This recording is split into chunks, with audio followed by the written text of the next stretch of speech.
이제 잘 주무셨습니까? 어제 뭐 토론이 좀 활발하게 진행됐나요? 네. 저도 어제 밤에 또 가서 그 구약 성경에 우리가 참 좀 더 세밀히 살필 부분이 아직도 많이 있다, 그런 생각이 듭니다. 이런 걸 혼자 고민하고는 나름대로 정리를 해도 때로는 확신을 갖지 못하는 수가 있어요. 그래서 이제 이런 때에 한번 모여서 대화하고, 그래서 좀 검증을 거치는 것이 좋지 않겠나, 그런 생각을 합니다. 오늘 아침에 경건의 시간이라 하지만은 역시 좀 공부를 좀 해야 될 것 같아요.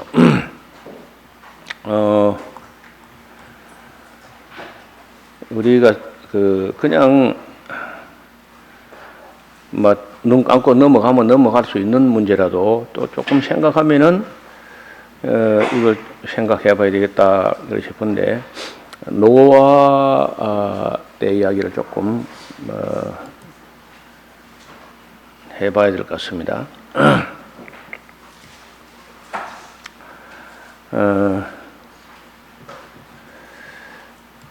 창세기 10장을 좀 보시겠습니다.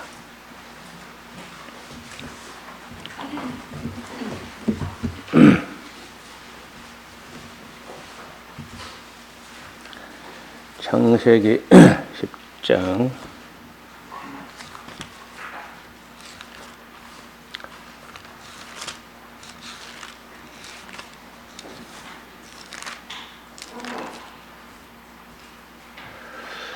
여기 15절부터 보겠습니다. 15절. 가나안은 장자 시돈과 헷을 낳고, 또 여부스 족속과 아모리 족속과 기르가스 족속과 히위 족속과 알가 족속과 신 족속과 아르가 족속과 스말 족속과 하맛 족속을 낳았더니, 이후로 가나안 자손의 족속이 흩어져 처하였더라. 가나안의 지경은 시돈에서부터 그라를 지나 가사까지와 소돔과 고모라와 아드마와 스보임을 지나 라사까지였더라. 그들은 함의 자손이라. 각기 족속과 방과 지방과 나라대로였더라. 이 함 성경에 우리는 이야기가 전부 거의 99%가 셈 자손 이야기고, 함 자손 이야기는 1%도 채 안 될 큽니다. 그리고 야벳 자손 이야기도 1%가 채 안 되게 아주 미미하게 나오고, 온통 셈 자손 이야기인데, 아시는 대로 노아가 포도로 만든 술을 처음 실수인지 자주 그랬는지 모르지만은 많이 드시고 그런 실수를 한 적이 있습니다.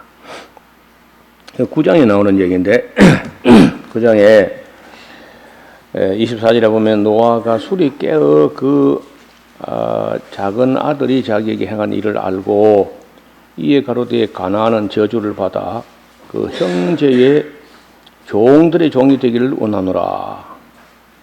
또 가로되 셈의 하나님 여호와를 찬송하리로다. 가나안은 셈의 종이 되고, 하나님이 야벳을 창대케 하사 셈의 장막에 가시고, 가나안은 그의 종이 되게 하시기를 원하노라. 우리는 보통 이제 이 문제를 좀 깊이 생각 안 하고 그냥 넘어가는 수가 많은데, 이 오해를 또 했던 사람들이 있습니다. 백인들이 아프리카에서 흑인들을 후려다가 노예로 삼아 부려 먹으면서 껌댕이 흑인들 이런 것들은 저주를 받아서 셈의 종이 되고 야벳의 종이 되는 게 마땅하다, 이런 식으로 해가지고 흑인들을 인종차별하는 걸 한때는 기독교인들 당연히 그것은 저주받아서 그렇다 이렇게 오해를 했단 말이에요. 근데 우리가 성경에서 여기 노아가 저주한 대로 가나안이 셈의 종이 된 적이 있나요? 한번 생각해 보. 있는 것 같아요, 없는 것 같아요?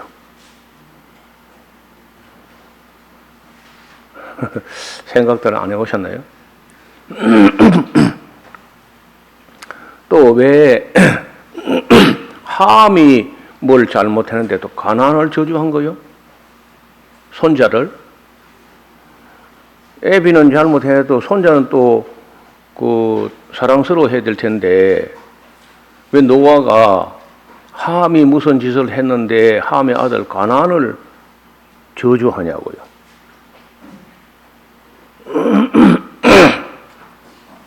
그래서 우리가 이런 문제도 뭐 그냥 넘어가면 넘어갈 수 있는 문제인데 아무리 봐도 석연치 않거든요. 그래서 아무런 상관이 없고 가나안이란 개인 한 사람만 또 저주를 받았어야지. 저주를 받아도 가나안 족속이 저주를 받거나 그 후손이 저주를 받거나 그럴 이유는 또 없는 거거든요. 어느 경우에도 그런 말이 안 되는 거라. 그래서 저 해석이 무리한 해석인지 모르나 노아가 술이 좀 덜 깬 것 같아요. 그래서 노아의 저주라는 게 저주의 정당성이 없다는 겁니다. 그래서 사람이 술을 먹고 이제 도를 넘어서서 이런 노아가 이래 그런 말을 한 것뿐이지 그 저주가 거기 임했다는 말도 없고 또 가나안이 셈의 종이 된 적도 사실 없어요. 이런 것도 우리가 자칫하면 이제 인종 차별의 근거로 삼아가지고 무리한 주장을 하는 수가 있죠. 그러나 이제 또 역사를 보면은 가나안 족속들이 가나안 그 사람은 뭐 악한 행위가 안 보여요. 가나안이란 그 사람 개인은. 근데 그 가나안 족속들은 아까 이제 우리가 본 대로 시돈과 헷과 여부스, 아모리, 기르가스, 히위, 알가, 시인, 아르밧, 스말, 하마 족속까지 되게 악했습니다. 그건 뭐 악한 건 악한 거라 하더라도 노아의 저주가 그 정당성을 갖춘 어떤 신빙성 있는 저주였느냐 하는 건 우리가 논의의 여지가 남아 있다는 겁니다. 그래서 제가 이제 이렇게 하니까 성도들이 생각을 안 해봤다는 거죠. 노아의 저주의 정당성이 뭐냐 하는 생각을 안 해봤다는, 그냥 읽어 그냥 지나가 버리고 가나안 저주 받았는가 보다 가나안 족속이나 이렇게 대충 생각하고 넘어가는 거지. 이 사건은 노아의 세 아들만 있을 때 이러한 일이 발생했다는 근거는 없습니다. 함의 아들 가나안이 비록 어렸을지라도 술에 취하여 잠이 들었던 노아에게 함의 넷째 아들 가나안이라는 녀석이 무슨 짓을 했는지는 또 성경에 또 민망하니까 설명은 없어요. 그래서 아무것도 또 안 했는데 함이 잘못한 걸 두고 가나안이라는 손자를 또 저주했을 것인가 하는 것도 석연치 않은 문제다 이게. 그러나 가나안 족속들의 역사를 보시면은 네, 좋습니다. 항상 악한 족속들이었고 시돈 족속도 악한 족속이었습니다. 예수님께서 가버나움이나 고라신 베세다가 회개하지 않았을 때 너희 가버나움에서 행한 그런 이적을 두로 시돈에서 행했다면 그때 벌써 비로소 있고 회개했을 거다 이렇게 한 거 보면 가나안이 아주 그 악한 사람들의 대명사 두로와 시돈이라든지 이런 사람들이 그렇게 봅니다. 또 헷족속이라고 하는 사람들도 그 철기 문화를 일찍이 발달시킨 사람들인데 악한 족속이었고 여부수 족속도 다윗 시대까지 버티고 있으면서 아주 악한 사람들이에요. 아모리 족속도 뭐 아주 악한 족속이어서 단지파가 견디지 못할 정도로 아모리 족속도 힘들게 하는 족속이고 기르가스 족속, 휘 족속, 알가 족속, 신 족속, 아르와 족속, 스말 족속, 하마 족속들과 고모라, 소돔과 고모라와 아드마 스보임 같이 다 한결같이 악해요. 그래서 그 가나안의 그 자손들이 악한 것은 사실이나 가나안 그 개인은 무슨 악한 짓을 했는지 설명도 없고 또 가나안이 뭐 셈의 종된 것은 보이지도 않아요. 그래서 우리가 이 노아의 저주의 정당성에 대해서 설사 손자나 아들이 잘못했다 할지라도 노아라면은 자기가 자기 행위를 돌아볼 일이죠. 그렇잖아요. 저주부터 할 게 아니라. 그래서 우리가 어른들은 말하면 다 옳고 노아는 의인이다 다 옳고 그렇게 볼 수 없다는 거예요. 노아라도 실수가 있는 것이고 아브라함도 허물도 있는 것이죠. 이들이 죄악에 관여할 때까지 하나님께서 참으셨지만 제일 악한 순서대로 심판하셨는데 그 중에 제일 먼저 심판에 나간 사람들이 소돔과 고모라 그리고 아드마 스보임도 하나님께 버림받은 사람들이다. 그거는 이제 역사를 보면 그런 흔적이 있지만은 가나안이 저주를 받아가지고 셈의 종된 흔적은 찾아보기 어렵고 또 노아의 저주라는 것도 정당성을 주장할 만한 근거는 없다는 겁니다. 그래서 노아의 저주는 정당했나 하는 그 하나의 또 난제가 된다는 거예요. 성경에서 노아의 저주가 정당했다는 어떤 언급도 없습니다. 성경이 말하는 것은 노아와 같이 경건하고 의로운 사람이라도 포도주를 과하게 마시게 되면 자녀들 앞에 추한 모습으로 보이게 되고 헛소리나 실언과 실수도 하게 된다. 노아의 저주대로 가나안이 셈의 종이 된 아무런 기록이 없습니다. 따라서 함이 아비의 허물을 덮어주지 않은 것은 그건 잘못이긴 해요. 그렇다고 또 그 함의 아들 가나안을 저주할 필요는 없는 거거든요. 함의 잘못 이전에 노아가 포도주를 많이 마셔서 취한 것이 원인이었고 노아가 경솔하게 함의 아들 가나안을 저주한 것도 정당하다고 할 수 없습니다. 노아는 함의 아들 가나안을 저주할 것이 아니라 자신의 행위를 돌아보고 하나님 앞에 그리고 자녀 앞에 부끄러워하는 마음이 있어야 했지 않느냐. 이 본문을 이렇게 살피고 해석하는 것이 원만하다 이렇게 생각을 합니다. 그 다음에 셈은 아들이 몇 명이었을까요? 이것들은 시험에 나오기도 했는데 셈의 아들 몇 명이요?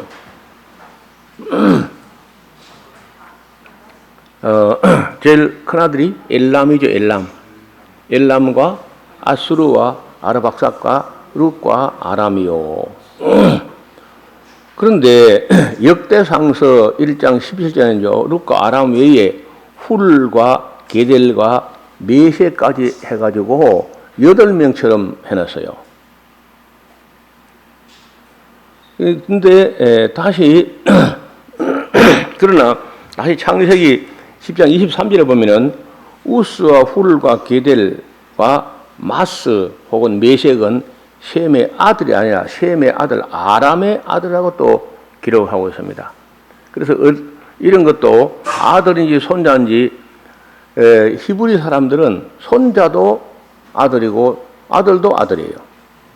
그렇게 된 수가 많기 때문에 이걸 잘못하다간 또 우리가 깜빡 실수할 여지가 있습니다. 그래서 셈의 이걸 이제 앞뒤 문맥을 다 조화를 시켜서 원만하게 해석하자면은 셈의 아들은 실제 아들로 되는 사람은 5명이고, 그리고 이제 아람에게서 우스와 훌과 게델과 마스가 나서 이들은 셈의 아들이 아니라 아람의 아들이고 셈에는 손자라고 봐야 할 것 같습니다. 그 다음에 또 이제 우리 창세기에서 오해를 초래하거나 실수하는 게 아브라함의 고향을 본토를 갈대 우르라고 하는 사람이 많아요. 많이 들어보셨죠? 사실은 아브라함의 고향은 그 갈대 우르가 아니고 갈대 우르는 제2의 고향이라고 하면 말이 돼요. 그 태어난 것은 하란에서 태어납니다. 하란 태어나가지고 데라가 아브라함을 데리고 그 어릴 때 막 갈대 우르로 갔는데 그 거리가 상당히 멉니다. 그 하란에서부터 갈대 우르까지는 그 걸어 다니는 시대라고 하면 참 먼 길을 여행해가지고 거기 상당히 발달된 그런 곳이었는데 그게 이제 이 메소포타미아의 그 남부의 우르에서부터 45도로 서북방으로 쭉 올라가면 하란이 나오게 되고 구부러지면 가나안 땅으로 구부러지면서 이게 이른바 그 비옥한 조생딸 지구라고 이렇게 된 그 정점에 거기에 하란이 있습니다. 그래서 하란은 아주 교통의 요충지였는데 아브라함이 갈대 우르에 가가지고 한 60세 정도까지 아브라함이 살았던 것 같습니다. 60세 전후 그때쯤에 노아가 세상을 떠나요. 아브라함이 갈대 우르를 떠나서 하란으로 올 그 당시에 노아가 세상을 떠나게 되고 그때는 이제 데라의 나이가 130세쯤 되어서 하란으로 돌아왔습니다. 고향 하란에 그 한 15년쯤 되었을 때 하나님께서 아브라함을 가나안 땅으로 가기 위하여 본토 친척 아비 집을 떠나라 했습니다. 그때 데라 나이는 145세였고 데라는 205세까지 항소했기 때문에 아브라함이 떠난 후에도 60년을 더 살았다는 계산이 나옵니다. 그런데 사도행전 7장에 스데반은 데라가 죽은 후에 하나님께서 아브라함을 이곳 팔레스타인에 옮겼다 이렇게 되어 있어요. 그러니까 이제 문제가 생긴 거죠. 일단 제가 아브라함이 탄생했던 산느 우르파라고 하는 곳인데 그림에 보시면 여기가 하란에 있습니다. 하란에서 조금 차로 한 30분 정도 거리에 있습니다. 하란 우르파라는 게 산느 우르파라고 하고 하란이라고도 뭐 해도 괜찮은데 정확히 말하면 산느 우르파라는 곳에 아브라함 탄생했던 그 동굴과 유적이 아주 많이 보존되어 있고 세계적인 관광지고 순례객들이 많이 찾아옵니다. 저도 여기 두서너 번 가보고 다시 성경을 보고 이렇게 했는데 여기가 아브라함 탄생 동굴 아니에요. 그래서 이 하란하고 산느 우르파까지는 48.2km, 약 38분, 약 30분 정도 이렇게 걸리는 거리입니다. 그리고 이제 위치를 다시 조금 보면은 여기가 이제 이 갈대 우르는 이 밑에가 되고요. 산 우르파라는 거의 같은 지역에 연결되어 있습니다. 이 지역이 기후대가 참 좋은 곳이고 땅이 또 우리가 가서 본 대로는 정말 비옥합니다. 비옥한 초생딸 지구 하는데 하란도 굉장히 비옥하고 저희들이 갔을 때 몇 번 본 대로 목화가 엄청나게 많이 나오는 지역이에요. 그래서 동네 앞에 가면 거의 목화 대가 산더미 같이 쌓여 있어요. 그렇게 목화가 이렇게 보시면은 이게 비옥한 유브라데 강이나 티그리스 강이 실어온 그런 퇴적토가 잘 발달돼 가지고 굉장히 비옥한 땅이고요. 이렇게 초생딸 지역 이렇게 구부러지는데 여기 정점 여기에 하란이라는 곳이 있다는 그 조금 위에가 이제 산 우르파라고 아브라함이 탄생을 했던 것이죠. 그림을 더 좀 축소해 보면은 여기가 갈대 우르고 여기가 하란이고 여기가 이제 세겜이고 브엘셰바고 여기 이제 소안이라고는 애굽 땅인데 아브라함이 여기서 태어나 가지고 어릴 때 이리 갔다가 한 60세쯤 돼서 이렇게 올라와서 한 15년 더 살았는데 그때 하나님께서 실시보셨대. 네 본토 친척 아비집을 떠나 할 때는 갈대우를 떠나는 게 아닙니다. 갈대우는 벌써 떠나왔고 여기 있을 때 하나님께서 네 본토 친척 아비집을 떠나 할 때는 갈대우를 떠나는 말이 아니고 하란 여기가 본토 친척 아비집이요. 그걸 떠나서 이제 가나안 땅으로 오게 되는데 이만큼 오고 말아서 될 때는 이거 너무 가서 이끌어 가지고 다시 돌아올라오죠. 그래서 이제 아브라함의 노년은 거의 브엘셰바에서 보내는 것으로 이렇게 봅니다. 자, 그러면 이제 아까 사도행전 7장에 스데반의 기록에는 데라가 7장 4절에 아브라함이 갈대아 사람의 땅을 떠나 하란에 거하다가 그의 아비가 죽음에 하나님이 그를 거기서 지금 너희 사는 이 땅으로 옮겼느니라 이렇게 하거든요. 그러면 이제 데라의 향년이 205세인가 145세인가 이게 이제 문제가 남는 거예요. 그래서 이 문제를 가지고 이제 자주 질문이 올라옵니다. 홈페이지에 자주 오고 그제도 또 누가 어떤 분이 성경을 상당히 세밀히 봤는가 봐요. 우리 한림원생 중에 한 분이 이렇게 질문해 왔더라고요. 그래서 요거는 이 성경 그 구약 오경 사본의 문제입니다. 우리가 가진 우리 성경의 대본은 마스로 텍스트라고 하는 사본이고 지금 스데반의 말을 정당화하려고 하면은 스데반이라는 분이 이 사마리아 오경이라는 사본을 가지고 공부했을 가능성이 있고 아니면 70인역으로 공부를 했을 가능성이 있습니다. 우리는 아직도 마스로 텍스트가 최고다 이렇게 이제 보는 입장이죠. 그런데 사마리아 오경을 보는 사람들은 사마리아 오경이 더 오리지널이다 이렇게 봐요. 그래서 그 둘이 옥신각신 해봐야 해결이 안 되고 하나님만 아실 뿐이고 그 이제 사마리아 오경 우리가 이제 사마리아 사람이니까 그냥 우리가 무시합니다. 그냥 보통 유대인들도 사마리아 이게 쌍놈들 이렇게 이렇게 하는 거예요. 그러니까 사마리아 사람들을 쓰는 것 같으면 신뢰할 수 없다 이렇게 이제 봅니다. 그러면은 사마리아 오경의 데라가 145세에 죽은 걸로 나와 있어요. 그러면 죽자마자 바로 그 해에 아브라함이 가나안 땅으로 옮게 돼가지고 스데반 말이 맞게 되는 거죠. 그렇게 되면 데라가 죽은 후에 아브라함이 하란을 떠났다고 하는 스데반의 설교가 옳게 됩니다. 그러나 문제는 그렇게 끝나지 않습니다. 우리가 사용하는 구약 성경은 마소라 사본이라는 구약을 사용하고 있는데 우리가 가진 창세기에는 데라가 205세를 향수한 것으로 기록되어 있습니다. 마스라 사본에 데라의 나이가 205세로 기록한 것이 틀렸던지 아니면 사마리아 오경의 텍스트에 데라의 나이를 145세로 기록한 게 둘 중 하나는 틀린 거예요. 둘 다 맞을 수는 없어요. 사마리아 오경과 스데반의 말을 맞는데 우리가 가진 창세기의 고장이 난 것인가? 아니면 스데반이 쓸 수 있는지 아니면 스데반이 사마리아 오경을 배워서 그렇게 말한 것인지 확인할 수는 없습니다만은 어떻든 사마리아 오경에서는 데라가 145세 죽은 걸로 되어 있고 그 후에 이제 아브라함이 가나안 땅으로 온 것으로 되겠다는 거죠.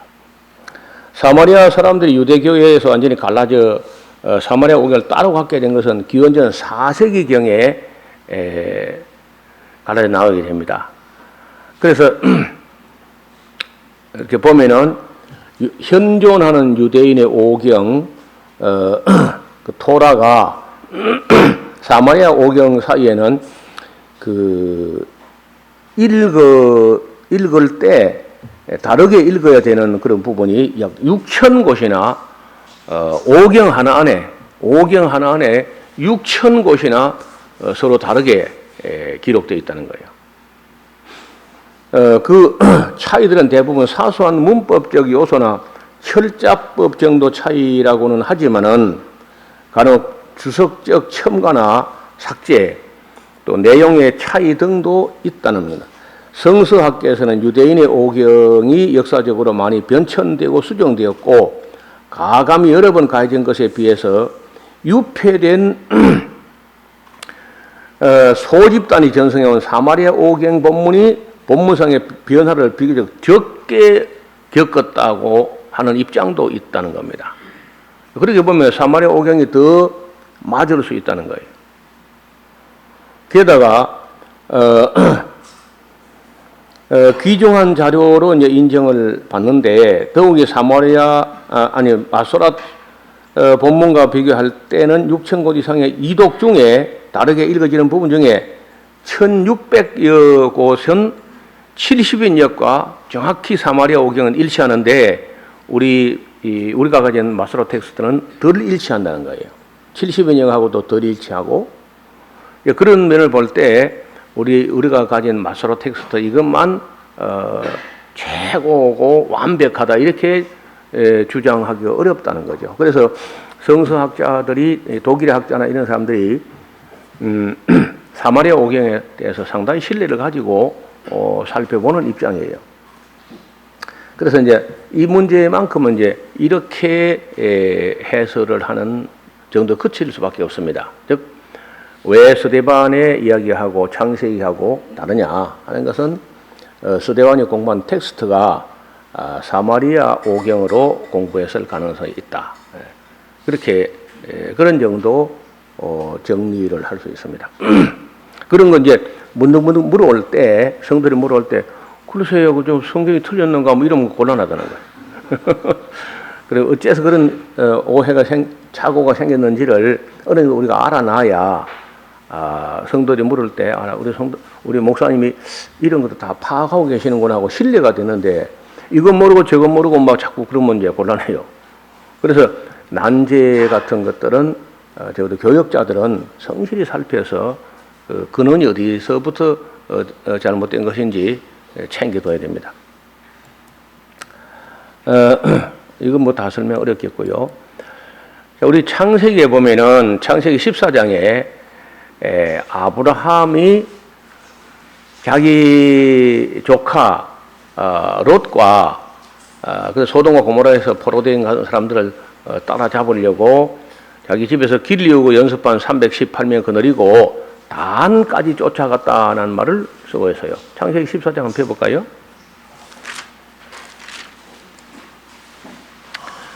14장 14절 13절부터 보는 게 좋겠네요. 도망한 자가 와서 히브리 사람 아브라함에게 고하니 때에 아브라함이 아모리 족속 마므레 상수리 숲을 근처에 거했더라.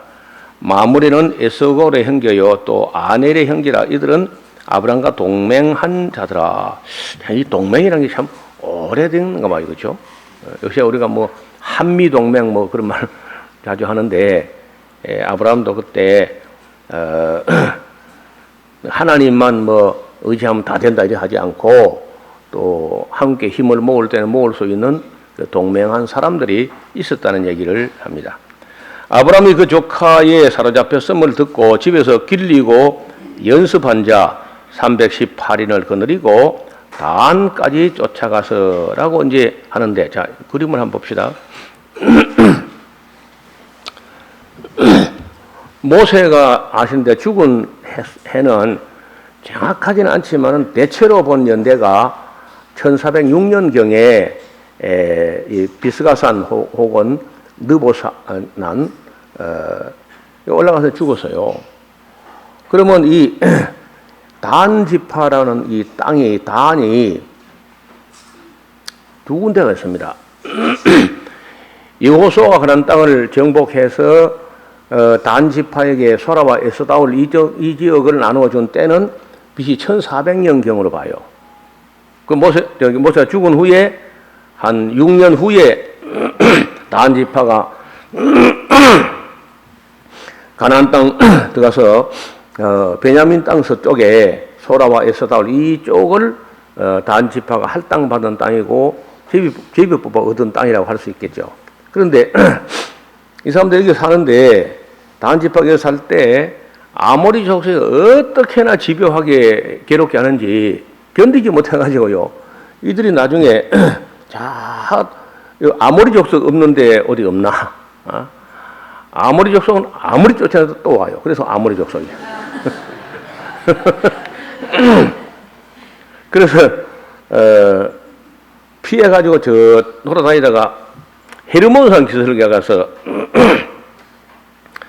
그 물이 참 많고 기후도 선선하고 너무 좋다 해가지고 그 땅을 빼앗아 가지고 그 하게 된 그 땅 이름이 옛날에 라이스라고 했다는 거예요. 그래서 이제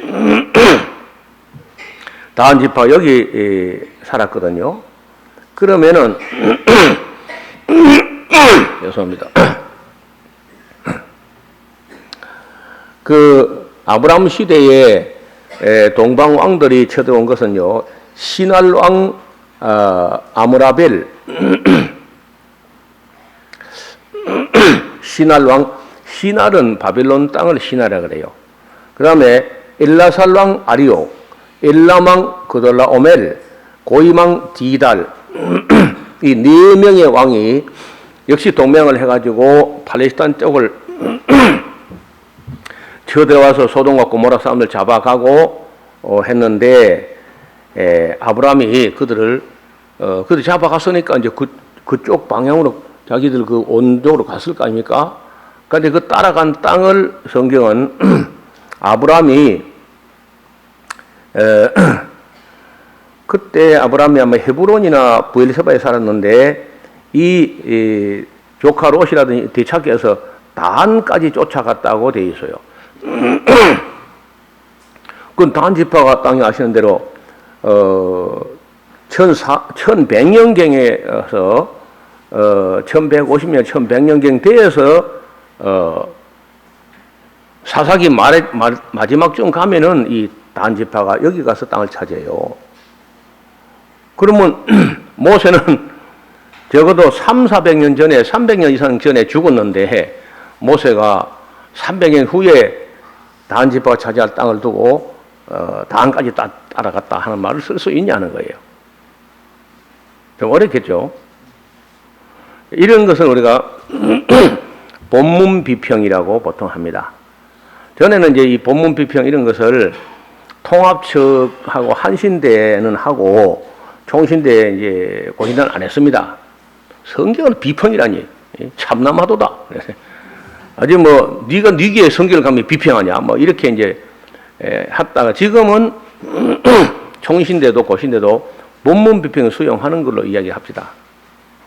그래서 본문의 이런저런 고장과 변형이 있는 그 연원이 어떻게 되는 거냐 하고 이제 살펴본다는 거죠. 그 모세가 쓰기 어려운 말이죠. 그 다음에 또 비슷한 말도 있어요. 이 하나님께서 모세가 죽기 전에 모세를 이 비스가산 꼭대기에 올라가게 해가지고 거기서 가나안 온 땅을 그 단까지 보이시며라고 가나안 땅을 그때도 이 길르앗 온 땅을 단까지 보이시며 이 길르앗이 비스가산 바로 위가 길르앗이에요. 길르앗 온 땅을 단까지 보이시며라는 말을 쓰고 있는데 단도 역시 이제 모세가 죽은 후에 최소한 300년 이상 후에라야 헤르몬산 기슭에 이 단 라이스 땅을 빼앗아 가지고 단이라 한다는 거예요. 그래서 이것도 도저히 이제 그 말도 모세로서는 쓸 수 없는 말이죠. 이런 걸 모세가 썼다고 이제 우기는 것은 시대의 착오적이다. 시대가 안 맞다. 아나크로니즘이라 아나크로니즘. 시대의 착오적인 주장이다. 그래서 이런 비평 노트나 이런 강의나 이런 내용들이 웬만한 지금 평시도 신학 인터넷 과정 이런 데서도 다룹니다. 그런데 이제 그걸 다루고 있는데 이런 목사님들이 돼가지고 그런 걸 몰라가지고 무조건 모세가 써서 웃기지 마 그냥 이렇게 하면은 우리 목사님 공부를 안 하시는구나 이렇게 이제 신뢰가 떨어진다는 거예요. 그래서 이런 부분이 있다는 걸 알고는 있어야 돼요. 또 민수기 12장 3절에 이 사람 모세는 온유함이 지면의 모든 사람보다 뛰어나더라. 모세 자기가 그렇게 말할 수 있을까? 모세 자기가 자기를 보고 온유함이 지면의 모든 사람보다 뛰어나더라 이런 말을 쓸 수 있냐고. 모세니까 쓸 수 아니겠나 싶어도 좀 어렵겠죠. 또 이름으로 민수기 21장 14절에 이름으로 여호와의 전쟁기에 일러서되 수바와 와흡과 아르논 골짜기와 이 여호와의 전쟁기라는 책이 있었다는 겁니다. 민수기를 쓸 때 민수기보다 앞서서 기록된 여호와의 전쟁기라는 책이 이미 있었기 때문에 그걸 인용한다는 얘기를 하는 거거든 지금요. 민수기 기자가. 그래서 우리가 그냥 예사로 그냥 쉽게 모세오경 하는데 우리 통합측 장신대 같은 데는 모세오경을 잘 안 해요. 그냥 오경, 율법서 이렇게 하지. 그리고 신명기 34장 7절 12절에 모세의 죽음에 관한 기록도 역시 모세가 썼다고 보기에는 어렵다는 거죠. 그래서 이제 우리가 공부할 때 장신대에서는 박창한 교수가 신약 담당이지만은 이런 문제에 대해서 소논문을 써서 장신대 홈페이지에 있는 걸 제가 퍼다가 우리 에스라우스 홈페이지에다가 올려놓은 게 있습니다. 예루살렘이 586년경에 멸망했잖아요. 그 해로부터 130년 되는 해에 에스라가 5명의 비서들과 함께 지금의 오경을 약 40일간에 걸쳐서 정리해서 만들었다. 그래서 소스가 있었겠죠. 오리지널 소스가 어느 정도 에스라 손에 어떤 문건들이 에스라 손에 전해졌는지 모르지만은 에스라 혼자서가 아니고 5명의 비서들과 함께 약 40일간에 걸쳐가지고 정리를 해서 오늘처럼 되어 있다는 거예요. 그래서 우리가 창세기부터 말라기까지를 볼 때 여러분 창세기 기록을 만약 모세가 썼고 말라기에 썼다면은 기간은 약 1000년입니다. 간격이. 모세 시대하고 말라기 시대는 약 1000년의 간격이 있는데 고대 시대라 할지라도 1000년이면은 문법과 문체와 문자와 많은 변천이 생겨요. 그런데 지금 우리 마스라 텍스트를 보면은 문체와 문법과 이런 모든 것들이 동시대 문법입니다. 동시대. 같은 시대 문법으로 1000년이나 어떤 격세의 어떤 그런 흔적이 없고 동시대 문법으로 기록된 걸 볼 수 있어요. 그래서 이제 학자들이 대체로 성실한 학자들은 모세가 썼다는 건 좀 무리한 주장이고 모세가 어느 정도의 소스를 남겼는지는 모르나 지금 현재 우리가 가진 성경의 모양은 거의 에스라가 다 정비를 했다. 5명의 비서들과 함께 그렇게 보고요. 이제 오늘 아침에도 제가 히브리 문자와 문법의 기원을 살펴보는 중에 위키피디아에서 하는 말을 보면은요, 히브리어의 유형은 아부자드어라는 어에서 출발하는데 이걸 이제 표기는 보통 히브리어라 이렇게 말하고요. 사용된 지금 현재 히브리어 문자가 사용된 기원은 빨라도 기원전 10세기. 그럼 다윗 시대입니다. 다윗 시대에 와서라야 문자가 유대인들이 그걸 쓰기 시작했다는 거예요. 그 이전에 유대인들이 써놓은 그런 작품은 존재하지 않고 10세기부터 그러면 10세기가 이제 대체로 다윗과 솔로몬 시대였다고 보는 거죠. 그리고 이제 계통은 원시 시나이 문자하고 원시 가나안 문자하고 페니키아 문자, 고대 히브리 문자 이런 몇 가지의 이제 언어가 영향을 주고받았다 이렇게 봐요. 그리고 그 뒤에 나온 문제 사마리아 문제는 또 조금 약간 변형이 있었다는 건데 아마 여기 잠깐 보시면요, 이 히브리 문자와 아람 문자라는 이 두 가지를 아람 문자가 이게 앞에 이거고요. 알레프가 비슷하죠? 이게 아람 문자의 알레프인데 이 히브리 문자 알레프가 먼저가 아니고 아람 문자 알레프가 더 먼저였다는 거예요. 그래서 이것보다는 뒤에 나온 게 좀 낫죠? 예쁘죠? 글자가. 그 다음에 베뜨는 좀 달라요. 글자 약간 다른데 이건 아람 사람들, 시리아 사람들 이렇게 쓰고 히브리 사람들은 이렇게 씁니다. 낌멜은 비슷합니다.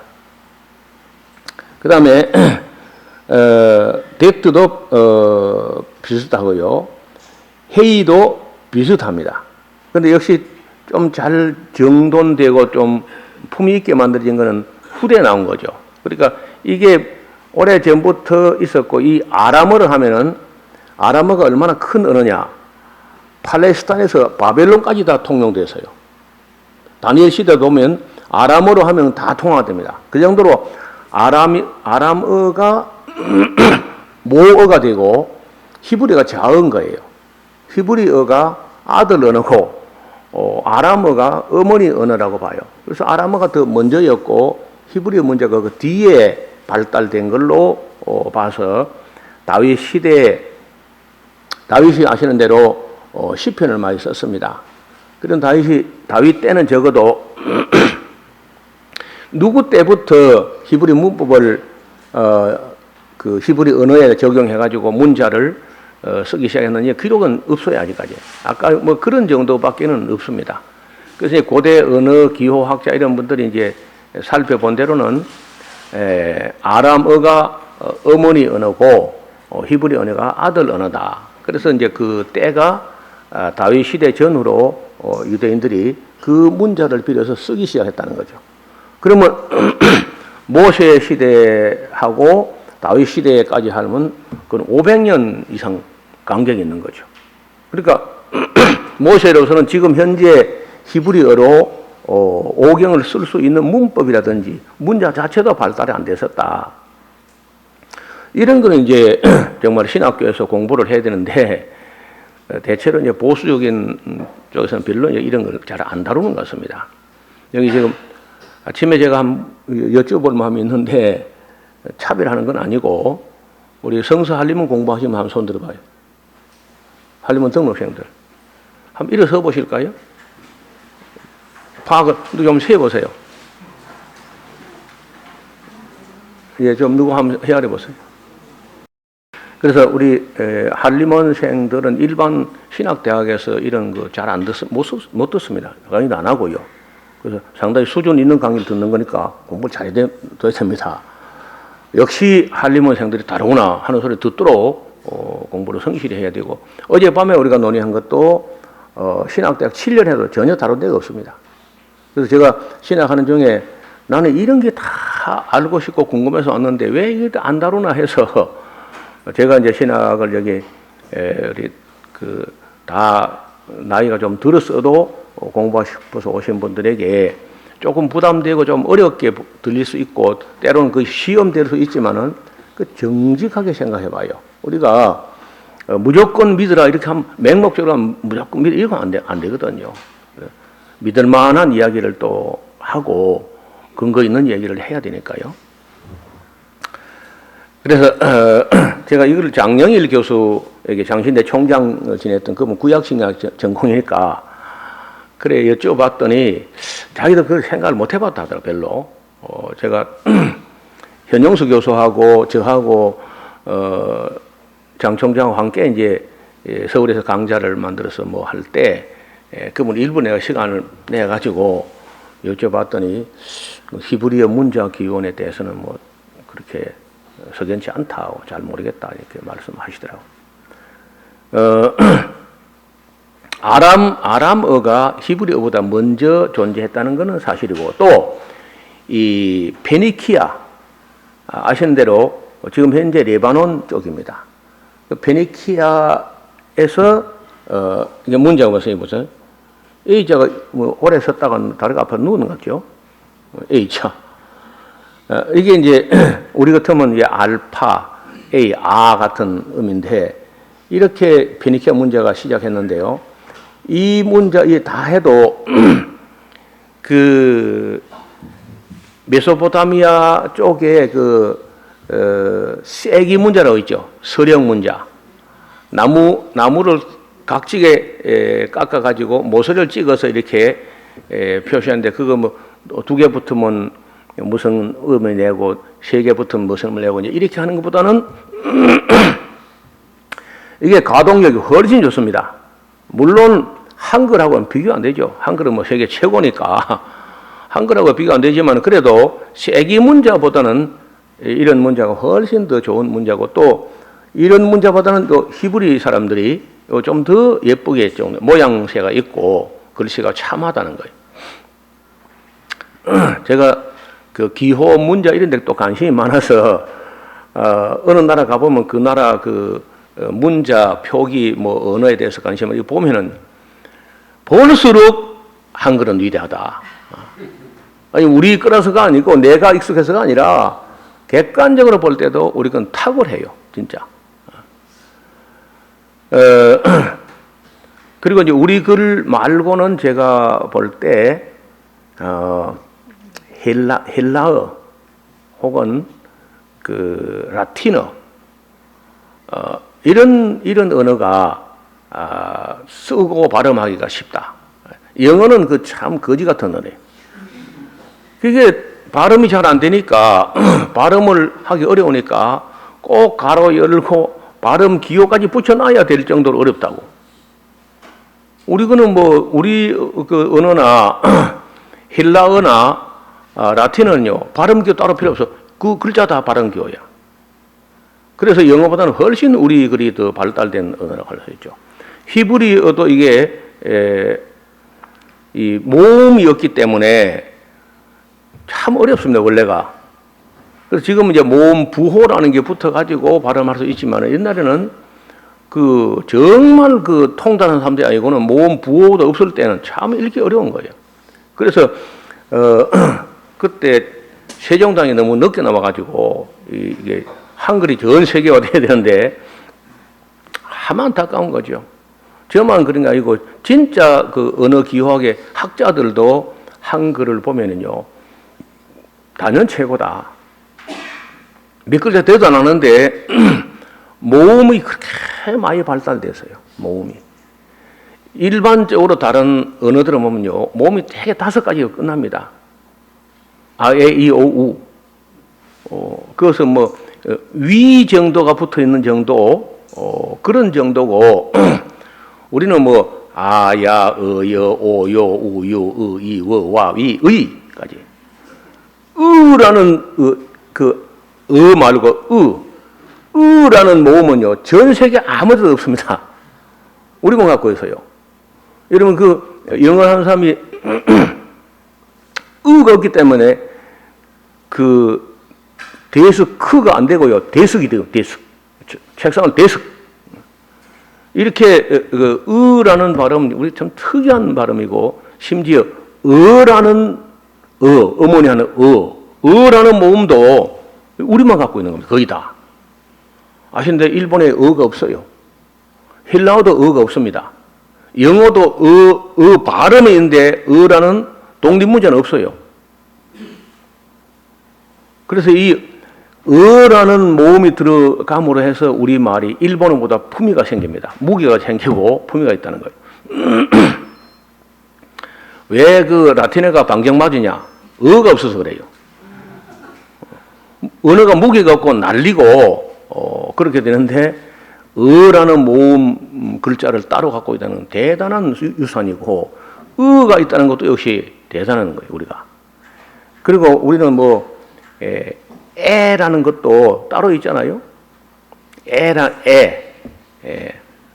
근데 영어로는 애라는 독립 문제가 없으니까 이걸 A를 써놓고 영어로 CAT 해놓고 내가 볼 때 카트인데 캣 그래 미친놈들이.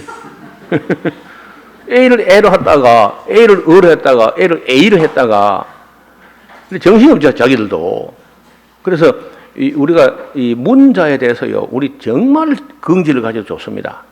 너무 아름다운 또 편리한 그런 어느 문자를 갖고 있는 거죠. 그 다음에 아브라함을 왜 하란도 괜찮거든요.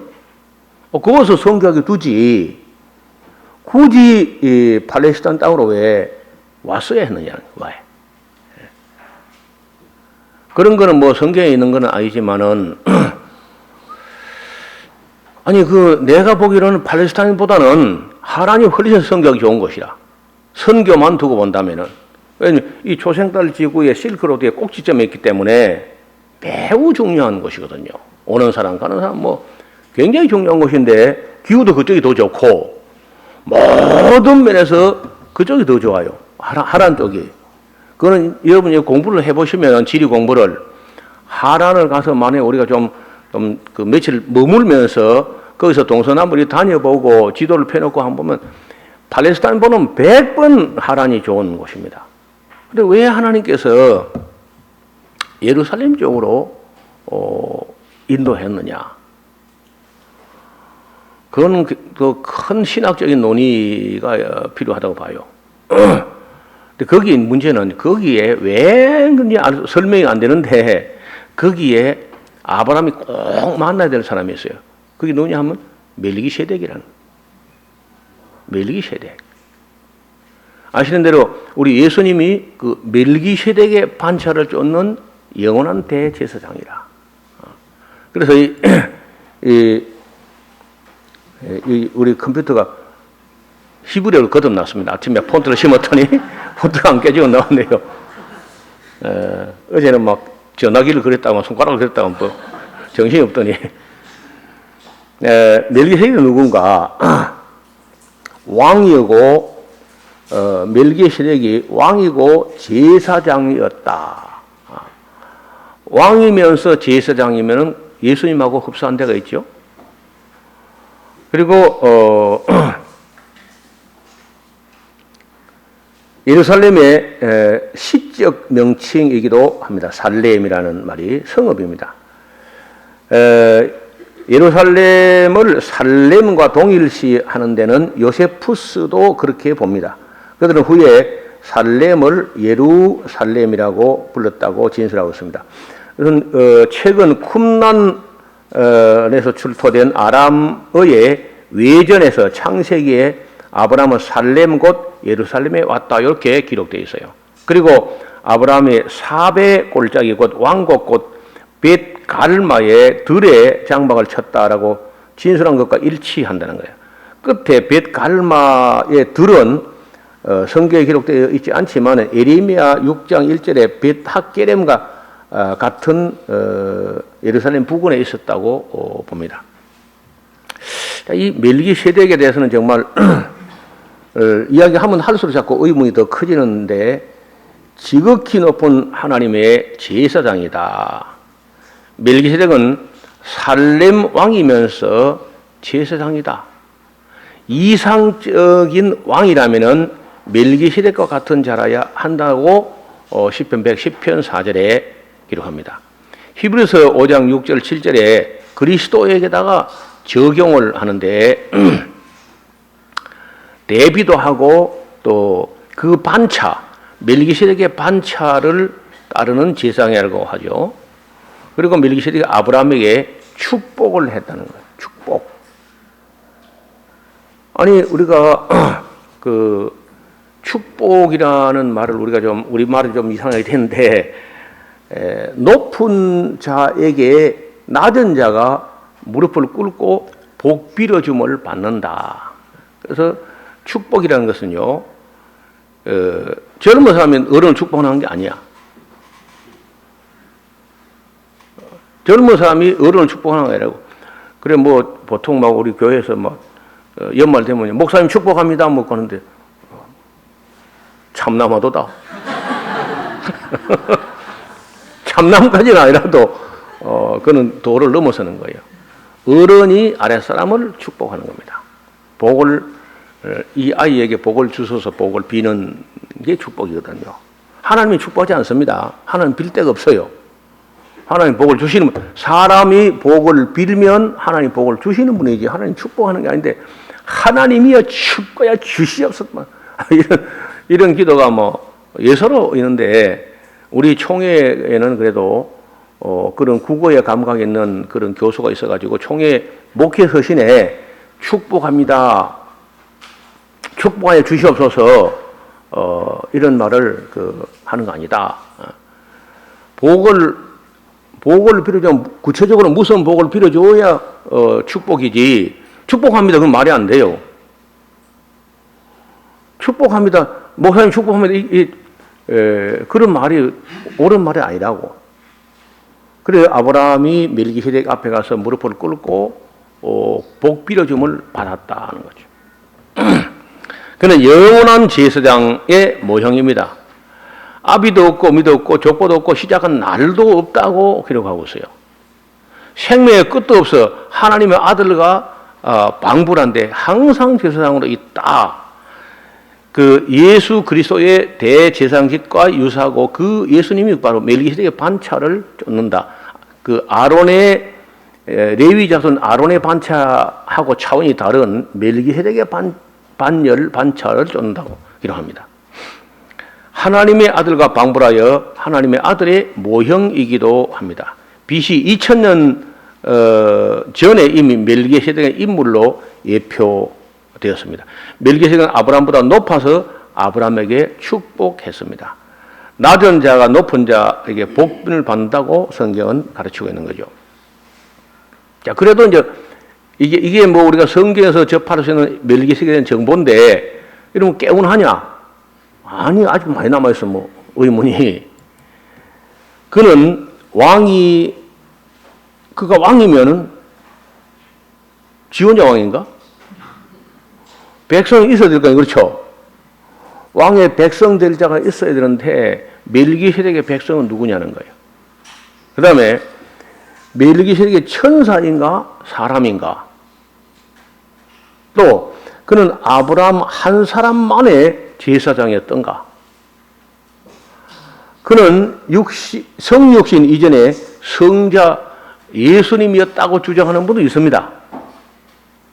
저는 뭐 주장하지는 않습니다만은 어떻든 그렇게 주장하는 분이 있더라고 보네요. 우리 교단인데 뭐 큰 교회 목사인데 뭐 당연히 그렇다고 막 힘주어서 강조하더라고 보니까 저를 해도 되나 싶은데 나는 멜기세덱은 지금 없어졌는가? 지금도 예수님과 함께 제사장인가? 멜기세덱은 왜 거기 있었는가? 왜 예루살렘 거기 있었는가? 살렘이라고 하는데 왜 자꾸 거기서 샬렘이 깨지는가? 샬롬이. 멜기세덱은 언제까지 제사장인가? 멜기세덱은 아브라함 외에는 아무도 만나지 않았는가? 살렘성의 백성은 어디로 갔는가? 멜기세덱에 대해서 우리가 영원히 알 수 없는 것인가? 이런 의문을 남긴다는 겁니다. 뭐, 여러분도 생각이 비슷하죠? 그러니까 이건 이제 한 학기 연구해가지고 가을 학기 때 한번 연구해온 대로 발표를 하도록 하겠습니다. 저는 아무리 연구해도 해결 안 돼가지고 가져 나왔습니다. 여러분 도움 좀 받으려고. 그 다음에 아브라함이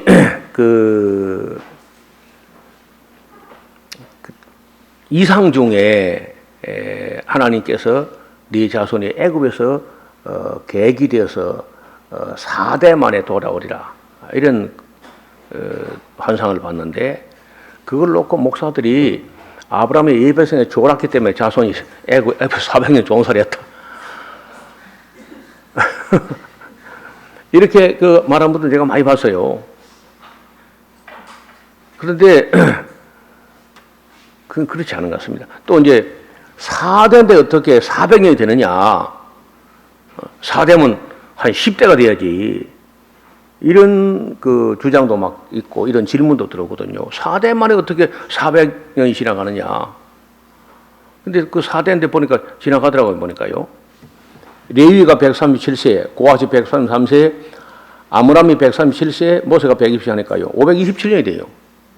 4대인데.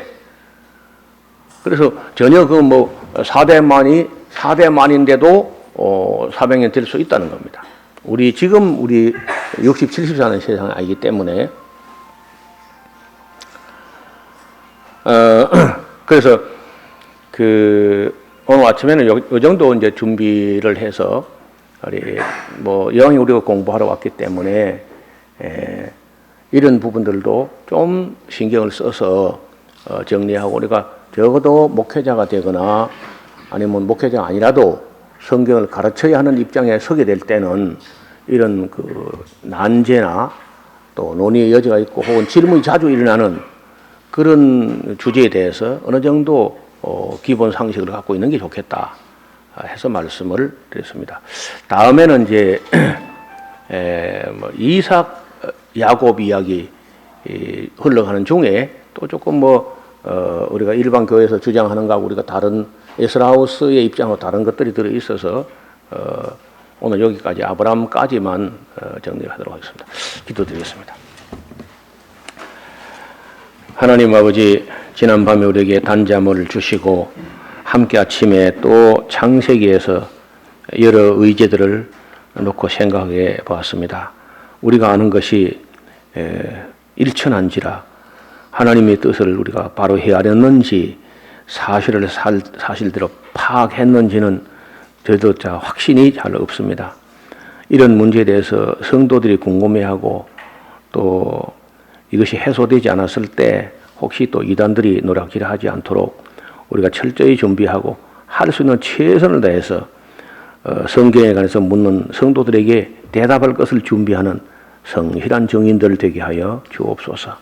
오늘도 우리에게 좋은 한날이 되게 하시고 유익한 한날 되게 하여 주옵소서. 감사드리며 예수님 이름으로 기도하옵나이다. 아멘. 하늘에 계시는 우리 아버지, 이름이 거룩히 여김을 받으시오며 나라의 마옵시며 뜻이 하늘에서 이룬같이 땅에서도 이루어지이다. 오늘날 우리에게 일용할 양식을 주옵시고 우리가 우리에게 죄진 자를 사하여 준 것 같이 우리 죄를 사하여 주옵시고 우리를 시험에 들게 하지 마옵시며 다만 악에서 구하옵소서. 내게 나라와 권세와 영광이 아버지께 영원히 있사옵나이다. 아멘.